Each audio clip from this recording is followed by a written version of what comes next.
This week on Vallo Vision News, calling all cooks. See how UM students can head from the classroom to the kitchen to learn how to make some tasty meals. And a Starbucks controversy is brewing after a video of 2 black men being arrested has gone viral. Hear how Starbucks is responding. Plus, Tuesday's the deadline to file your taxes. But what if you need more time? We'll tell you how to file for an extension. Vallo Vision News starts right now.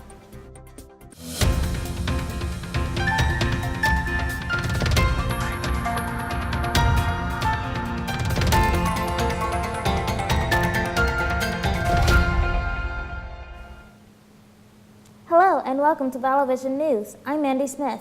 And I'm Joseph Markell. Thanks so much for joining us. This week, UM will host the Forte Festival of Creativity from Thursday through Saturday. It features interactive workshops, lectures, exhibitions, and performances. Thursday afternoon, there will be a ceremonial groundbreaking for UM's new Center for the Arts. It's co-hosted by the College of Fine Arts, the College of Arts and Sciences, and the Montevallo Arts Council. We've placed a link to the full schedule of events in the Vallo Vision News Facebook page. Chartwells is offering UM students a chance to come to the CAF and learn how to cook. The inaugural Teaching Kitchen class will be held Wednesday, April 18th from 5 to 7 p.m. in the Anna Irvin Banquet Room. The class will focus on preparing dishes that are easily made from grocery store ingredients. UM's SGA requested that this semester's class be vegan and vegetarian friendly. Participants will learn how to cook a variety of dishes, including tacos and pizza.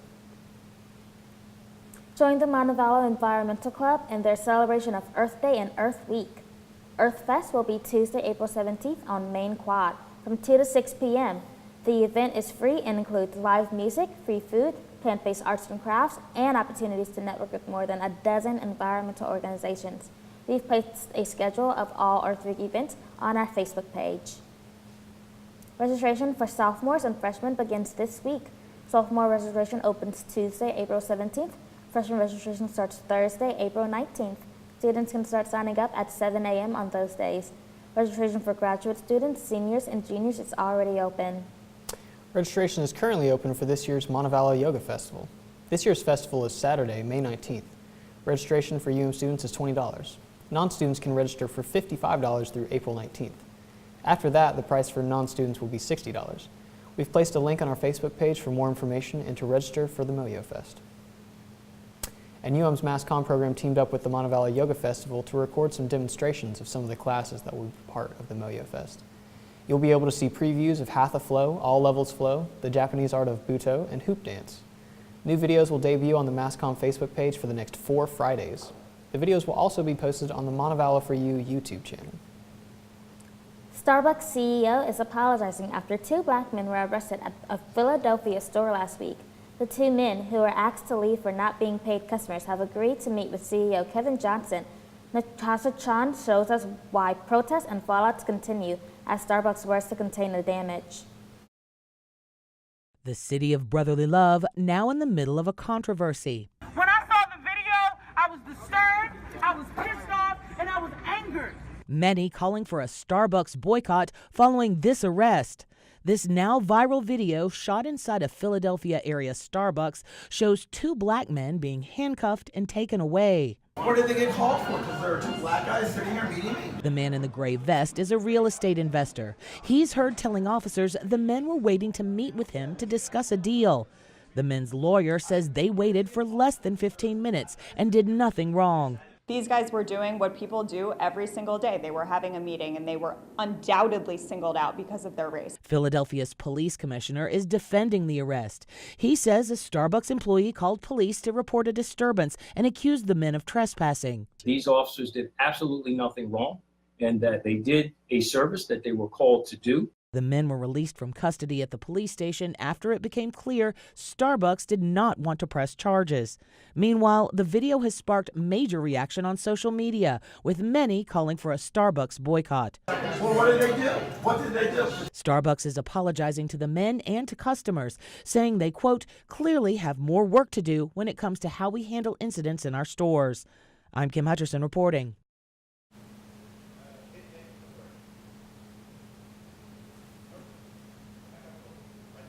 The feud between President Trump and fired FBI Director James Comey has reached an extraordinarily public level. In an interview that aired Sunday night, Comey called Mr. Trump a serial liar who is morally unfit to be president. violence in Charlottesville, who talks about and treats women like they're pieces of meat, who lies constantly about matters big and small and insists the American people believe it, that person's not fit to be president of the United States on moral grounds. President Trump sounded off in a series of tweets over the weekend, calling Comey slippery, not smart, and a slimeball. Former First Lady Barbara Bush is in failing health. The 92-year-old matriarch of the Bush family has been in and out of the hospital several times over the last year in a battle against COPD and congestive heart failure. Bush expressed that she doesn't want to go back to a hospital and is being cared for at her home in Houston. She's been married to former President George Herbert Walker Bush for 73 years. The judge in the defamation case against Roy Moore has set a trial date for December 10th.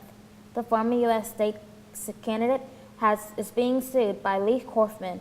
She claims Moore sexually assaulted her when she was 14 years old.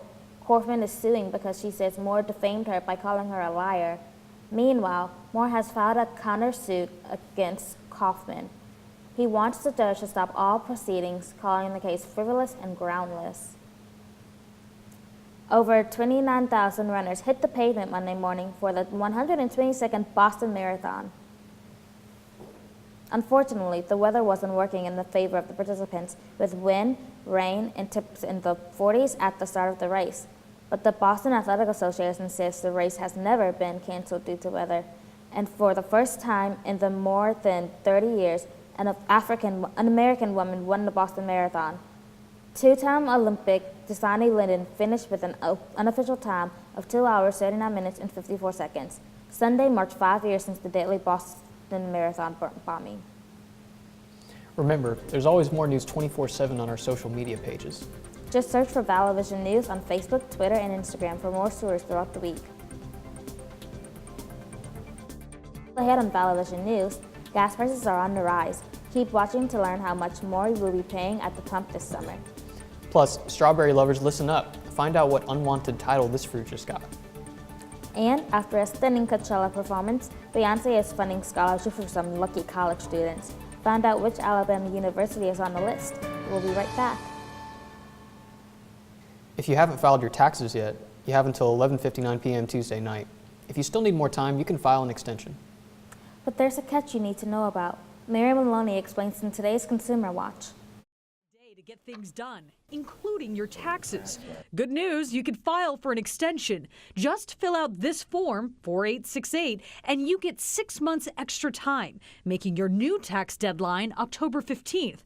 But that doesn't mean you're off the hook. While you can extend the time to file your taxes, the government does still expect you to make a payment of what your estimated tax liability would be. And if you don't make that payment, you can have a penalty and interest charges racking up for those 6 months. Meaning you may owe more money. To keep Uncle Sam happy, pay your taxes by the April 17th deadline.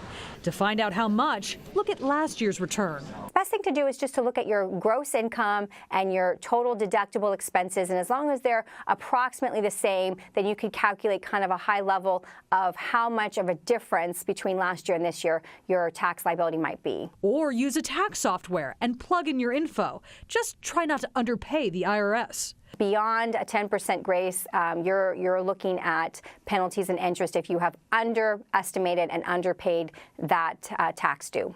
For Consumer Watch, I'm Mary Maloney. In other consumer news, the debate about paying sales tax on online purchases is heading to the U.S. Supreme Court. While retailers like Amazon and Walmart collect sales tax on all online sales in the 45 states with a statewide sales tax, many similar retailers don't, unless they have a physical presence in the state where the buyer lives. That practice stems from a 1992 Supreme Court decision. Tuesday, the Supreme Court is scheduled to hear South Dakota versus Wayfair to determine whether to overturn that 26-year-old ruling. If it's reversed, that could mean all online retailers have to collect taxes everywhere, something Brick and Mortar have argued with will level the playing field. It appears Americans will be paying more at the pump this summer. The U.S. government estimates gas prices will be 14% higher than last summer. That would make the average for a gallon of gas about $2.74. The hikes are being blamed by the rise in global oil prices. AAA says the average price nationally for a gallon of gas currently stands at $2.71. Here in Alabama, the current average is $2.48 a gallon. Many credit card users are not required to sign when they swipe anymore. Over the weekend, Visa stopped requiring merchants to collect customers' signatures during transactions. American Express, Discover, and MasterCard scrapped the practice Friday. One expert says that signatures are not considered a real deterrent to fraud anymore. That's partly because most people don't sign their full name anyway. But some merchants will still require you to sign because that's built into their credit card processing systems. Spotify and Hulu are joining forces to get more subscribers. The two companies unveiled a new subscription bundle last week.